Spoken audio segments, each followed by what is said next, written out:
Jadi gini, ini rumusnya ya. Ini jarang diketahui ini, tapi insya Allah kalau paham ini, insya Allah senang menikmati. Tapi jaga ya, ini rahasia di antara kita aja nih. Gini, dalam fikih rizki itu ada 3 hal yang pokok. 1, rizki itu akan diberikan, rumusnya ya, akan diberikan saat ikhtiar kita keluar, apapun jenisnya. Sudah jelas itu ya. Itu ada di Quran surah ke-51, sudah di ayat 22. Wa fis samaa'i rizqukum wa ma tu'adun. Dan di langit telah ditetapkan kadar rezekimu, dan dijanjikan oleh Allah pasti diberikan.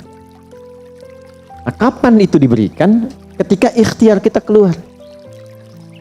Jadi yang laki-laki, yang ikhwan ini, contoh ini, kita sudah siap saja untuk keluar, baru bawa map melangkah untuk menjemput rezeki Allah, ya, itu sudah ditetapkan keluar.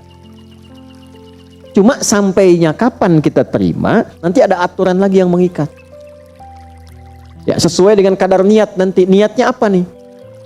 Apakah mencari rezeki untuk kebutuhan dunia saja? Apakah mencari rezeki untuk mendapatkan ridha Allah? Ya kan? Niatnya bisa berbeda. Nah, berdasarkan niat itu nanti Allah arahkan untuk mendapatkan yang terbaik. Tapi berlaku hukum kedua, ikhtiar Anda itu telah mengeluarkan rezeki dan tidak akan menguranginya. Ya, paham dulu sampai sini dulu ya, pelan-pelan dulu. Nah, handphonenya turun dulu supaya fokusnya nyimaknya maksimal ya, supaya maksimal nyimaknya. Tenang, ini direkamnya bisa diulang nanti kalau supaya maksimal ngelihatnya. Jadi ini yang pertama dulu, rezeki sudah ditetapkan, pasti diberikan. Cara Allah memberikan, kita bergerak, itu rezeki ditetapkan turun. Jelas? Nah, diterimanya oleh kita, nanti kembali berdasarkan ikhtiar kita dan niat kita untuk mendapatinya. Innamal a'malu ya, itu dalil hadisnya. Jelas ya? Sampai sini dulu. Yang kedua, rezeki tidak akan tertukar dan berkurang. Karena kadarnya sudah pas, ya, tepat pas, tidak ada yang berkurang dan tidak akan tertukar. Kalau Anda yang berikhtiar, tidak mungkin datangnya ke teman Anda, mustahil. Kalau kita yang berikhtiar, tidak mungkin kepada saingan kita, itu mustahil. Ya, kan ada persaingan dalam bisnis kadang-kadang kan? Kalau Anda yang ikhtiar, tidak mungkin ikhtiar Anda hasilnya diberikan kepada lawan bisnis Anda, itu mustahil. Pasti jatuhnya ke Anda juga. Tidak akan ke yang lain. Kecuali dalam satu bab rumah tangga. Ya, usaha ayah kadang diberikan rezekinya mengalir kepada anak, atau usaha anak akan mengalir kemudian dampaknya kepada orang tuanya. Itu sudah rumus. Ya, awas, hati-hati. Jadi kalau Anda ingin mudah berkehidupan ke depan, didik anak dekat dengan Allah. Ketika anak itu jadi baik, keberkahan pada anak itu akan menular kepada kedua orang tuanya. Ya, Bapak Ibu pengen haji, nabung banyak, belum berangkat, sudah antrian panjang, itu kan?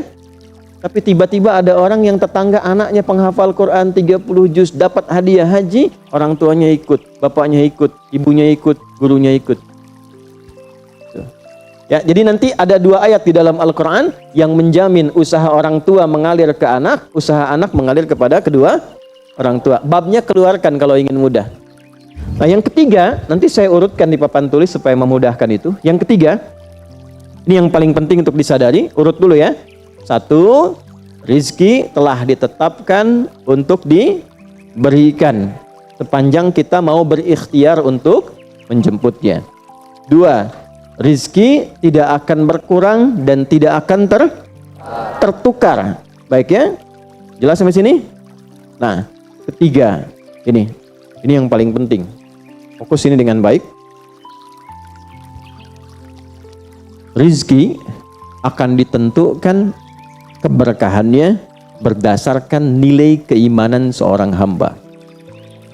Catat ya, rizki akan ditentukan kadar keberkahannya. Saya bicara berkah dulu tuh. Berdasarkan kadar keimanan seorang hamba. Yang ketiga ini kaidah khusus yang membedakan antara beriman dengan belum beriman. Sebab kita bisa bertanya kepada Allah, ya Allah, saya sudah beriman. Ada hambamu belum beriman. Apa yang membedakan iman saya dengan hambamu yang belum beriman terkait dengan persoalan rizki? Maka turun nanti ada ayat tentang rizki yang dikaitkan dengan iman. Sekarang kita praktekkan pelan-pelan. Ada rizki. Ada yang namanya rizki? Ada ya? Nah ini ya. Ini bab tentang Anda nih. 1. Pasti diberikan sesuai kadar ikhtiar. Loh. Ya? 2. Sifatnya tidak tertukar. Ya, putri boleh tertukar, ada menteri yang tertukar, tapi tidak ada rezeki yang tertukar ya. Tidak tertukar sesuai dengan niat. Rizki nggak butuh alamat ya Pak. Begitu dapat langsung diberikan. Karena malaikat tuh kalau sudah turunkan nggak mungkin salah alamat tuh, udah tercatat semua itu. Ya. 3. Kadar iman menentukan keberkahan satu rizki. Keberkahan rizki. Ini 3 ini. Ya. Ya, pelan-pelan. Ya, cara memahaminya bagaimana? Kalau ada yang bergerak, itu pasti rezeki diperintahkan ya untuk diturunkan. Tapi sekali lagi tadi, apakah itu akan langsung diterima atau nanti diakumulasikan, dikumpulkan, yang dengan pengumpulan itu di titik tertentu Allah berikan. Jadi kalau Anda misalnya belum dapat hari ini, belum dapat hari besok, sepekan nyari nggak dapat, tiba-tiba bulan yang ketiga dapat, dan gajinya begitu besar tawarannya, bahkan belum mulai udah dikasih ya pesangon misalnya untuk uang muka banyak sekali. Nah, cara memahaminya bagaimana? Bukan berarti ketika Anda dapat di situ besar, itu akumulasi kumpulan yang telah dikumpulkan dari ikhtiar Anda sejak awal. Paham nggak sampai sini? Paham ya? Nah, kenapa ada hukum demikian? Masuk ke sini dulu nih. Ya, saya mau tanya sebentar. Bapak Ibu, yang para ayah dulu ya, laki-laki lah terutama. Kalau mencari rizki dalam konteks bekerja ya, untuk materi. Karena rizki itu nanti ada ketenangan, anak-anak, keturunan itu rizki juga. Dalam konteks mencari materi, untuk makan, untuk minum dan sebagainya, saya tanya, untuk memenuhi kebutuhan hidup atau untuk mencari ridho Allah? Udah jujur aja, nggak usah. Bahas sini dulu. udah, wajahnya nampak kok ini. Saya tanya, untuk kebutuhan hidup atau mencari ridha Allah? Nah, ini nomor 1. Nggak mau kalah dua-duanya. Ridha Allah. Ini sekedar dunia. Pelan-pelan ya. Ketika Anda mencari rizki hanya untuk dunia, maka yang berlaku hukum dunia. Ya. Semakin Anda bekerja keras, semakin Anda dapat. Semakin Anda kreatif, semakin mudah dapat. Ya, semakin pintar, semakin mudah dapatnya. Di sini tidak berlaku masalah iman. Karena semua sama, Allah tetapkan hukum dunia. Siapa yang bekerja keras, siapa yang mau kreatif, siapa yang punya inovasi, siapa yang makin pintar, mudah dia mendapatkan dunia. Ada ilmu menambah, dunia dapat. Man arada dunia, kata Imam Syafi'i, fa'alaihi bil ilmi. Siapa yang ingin menguasai dunia, dengan ilmu bisa dapat. Ini. Ada ilmu kreativitas, ada serius, sungguh-sungguh. Kerja yang serius, sungguh-sungguh. Itu kan? Di Tiongkok itu, kalau datang ke satu tempat, ketukin tiap pintu, nawarin barang. Ya, barang ditawarin, 1, 2, 3, 4, saking seriusnya. Orang mengerjakan apa, dia cari yang lain. Pernah dulu ada orang bukan muslim ke Saudi, mampir ke Jeddah hanya untuk lihat jemaah haji itu beli apa. Setelah itu dia pulang ke Tiongkok, ke Cina, ya. Musim berikutnya itu made in China. Semua buatan Cina tuh, yang tasbih Cina, yang sajadah Cina, dan harganya jauh di atas harga standar. Itu tuh. Jadi kalau misalnya orang serius, sungguh-sungguh kreatif, inovasinya ada, bisa buat sesuatu yang orang lain nggak buat, dia bisa sukses. Hukum dunia. Gitu. Tapi semua apa yang didapatkan pun untuk memenuhi kebutuhan dunia saja. Nafsu ada di situ, persaingan ada di situ, ya, popularitas ada di situ. Makanya orang-orang yang kerjanya orientasi dunia itu pada umumnya, maaf ya, pada umumnya apa yang didapatkan hanya untuk memenuhi kebutuhan nafsunya saja. Selesai sampai sini. Nafsu itu kan nggak berhenti. Makanya perlombaannya berapa banyak? Ayo, siapa yang duluan dapat 10 triliun? Siapa yang duluan dapat 20 triliun? Dunia. Dan nggak akan berhenti. Begitu dapat, pengen nambah lagi. Dapat, pengen nambah lagi. Walaupun yang dipakai mungkin tidak sampai ke situ. Sekarang saya tanya Anda ya, mengumpulkan sesuatu yang tidak Anda gunakan, bermanfaat tidak? Ya. Ibu misalnya mengumpulkan kayu bakar banyak sampai seruangan masjid ini, Bu. Ya. Tapi yang ibu pakai sehari cuma satu.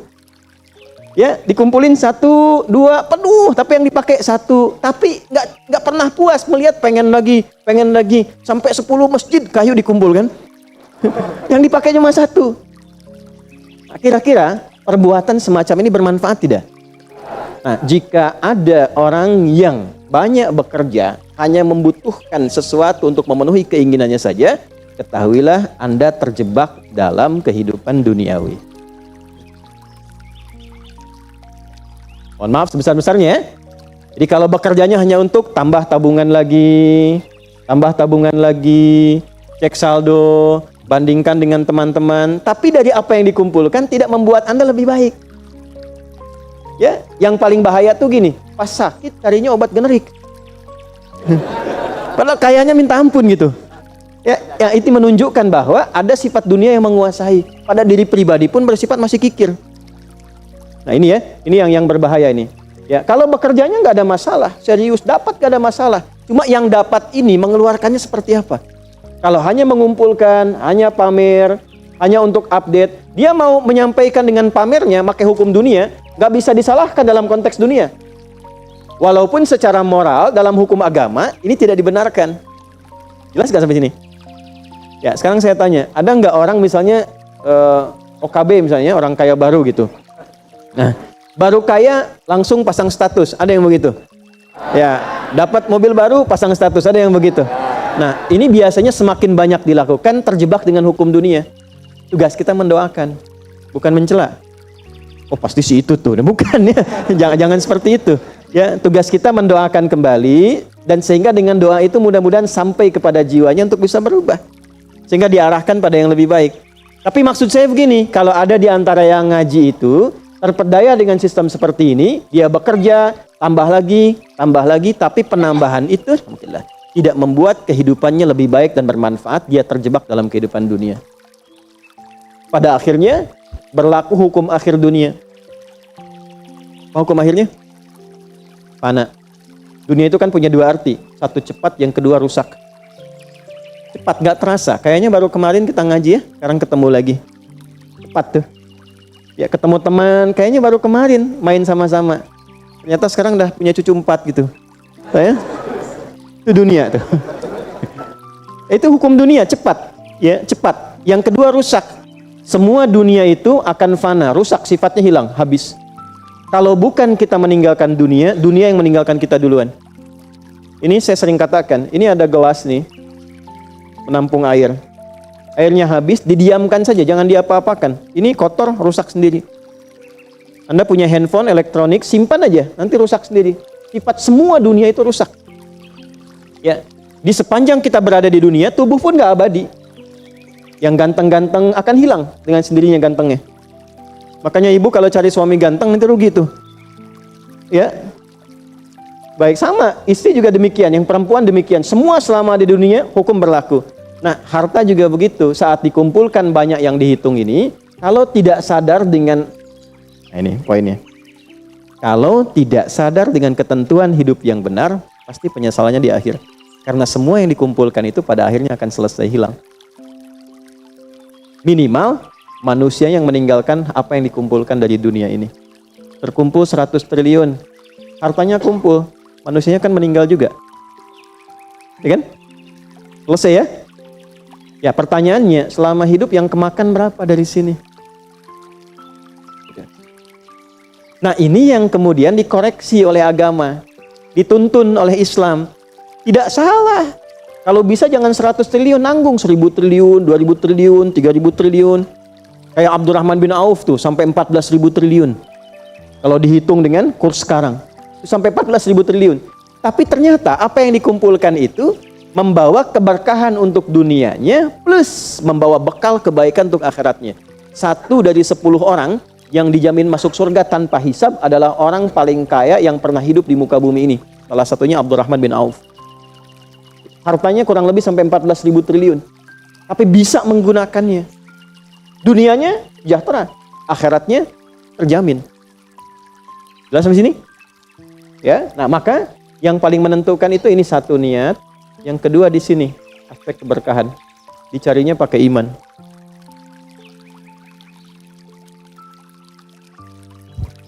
Maka niatkan yang pertama, upayakan setiap pencarian itu gunakan fungsi imannya untuk mencari ridha Allah. Maka ayatnya akan pindah ke ayat 172. Ya ayyuhalladzina amanu kulu min thayyibati ma razaqnakum. Hei orang-orang yang beriman, pakai imanmu untuk mencari kebutuhan hidupmu. Nanti aku siapkan, kata Allah, yang sesuai dengan kadar imanmu. Karena itulah kadang kelihatannya begini. Kelihatannya, mohon maaf ya Bu, Pak, nggak dapat lagi. Padahal sudah tahajud malamnya. Udah puasa, udah baca Quran, lamar nggak dapat lagi. Ini nggak dapat lagi. Bukan karena ini Anda nggak bisa dapat, bukan. Karena belum cocok dengan iman Anda. Ini belum thayyib. Belum thayyib. Belum ada baiknya. Mungkin ada bagian dari usaha itu yang kurang cocok untuk iman. Tapi ikhtiar Anda mencari, itu oleh Allah ditetapkan. Setiap dia berangkat, tuliskan. Siap turunkan, siap turunkan. Cuma kapan diturunkan? Nah, itu kadang-kadang ada latihan untuk menguatkan keimanan kita. Sampai kita melewati semua perjalanan pencarian rezeki itu, baru diturunkan. Dan hebatnya, dalam mencari ini, Allah berikan bonusnya. Ada bonus pengalaman. Pernah sakit, pernah capek, pernah naik ini, pernah naik itu, tanpa sadar itu yang menempa dirinya menjadi sosok yang lebih kuat, lebih baik, yang ketika rezekinya diberikan seutuhnya, dia sudah bisa menggunakan rezeki ini sesuai dengan pengalaman sebelumnya. Yang mahal tuh ini. Makanya Abdurrahman bin Auf itu kan diambil dulu, dirampas hartanya, berangkat 400 km, jalan kaki, nggak bawa apa-apa, dipakai dulu ilmunya, belajar dulu jadi penyalur, dapat upah, dapat bonus dulu, baru dipakai lagi. Tapi perjalanan itu menempa hidupnya dengan iman, sehingga jadi orang terkaya yang pernah tercatat dalam kehidupan di bumi sampai hari ini. Jadi kalau satu kali Anda melamar kemudian ditolak pekerjaan, jangan langsung simpulkan tidak diberi. Alhamdulillah ya Allah yang telah memberikan kepadaku rizki yang baru berupa penolakan ini untuk menguatkan iman dan mentalku untuk menjemput rizkimu yang lebih baik daripada ini. Jelas ya? Nah, ini poin-poin ini yang mahal. Nanti kalau sudah dapat ilmu ini, yang lainnya akan lebih mudah. Nah, jadi jangan disimpulkan, ya Allah, aku sudah ngaji, aku sudah tahajud, kurang apa lagi? Sampai hari ini aku belum dapat. Nah, itu sesuatu yang tidak tepat untuk keluar, tapi juga bisa dipahami karena boleh jadi belum mendapatkan pencerahan sesuai dengan bab rizkinya. Nah, pada akhirnya dikembalikan, kalau sudah dapat itu ditanya balik oleh Allah, itu mau dipakai apa? Toh pada akhirnya aku yang cukupkan.